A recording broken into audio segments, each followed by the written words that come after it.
Gusto ko pong ibahagi ang nasusulat po sa Book of Psalms, chapter 1, verse 1. Ito po ang sabi. Happy are those who do not follow the advice of the wicked, or take the path that sinners tread, or sit in the seat of scoffer. So dito, makikita po natin na mapalad po ang taong hindi nakikinig sa payo ng masasama. Kaya nga po mga kapatid, kung ikaw po ay isang Kristiyano, wag na wag mo talagang susundin or gagawin yung payo ng mga masasamang tao. Kasi marami din po mga Kristiyano na mas sinusunod nila yung payo ng mga masasamang tao. Katulad nga po mga kapatid nung sa anak ni King Solomon.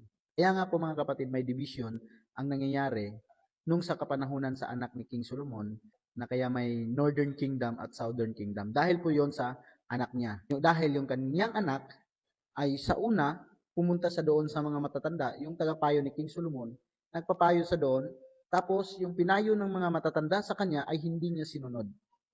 Tapos pumunta siya sa mga kaibigan niya, tapos yung mga kaibigan niya, nagbigay payo sa kanya, yun yung sinunod niya. Yung mga kaibigan niya is masasamang tao. Kaya nga po, isa po sa halimbawa, kung ikaw po ay isang Kristiyano, wag na wag mong gagawin kung ano po yung mga advice ng mga taong masasama or mga taong hindi makadiyos. Mapala din po mga kapatid yung mga taong hindi susunod sa mga masasama nilang gawain. At mapala din po mga kapatid, yung taong hindi makisama sa mga taong nangungutya.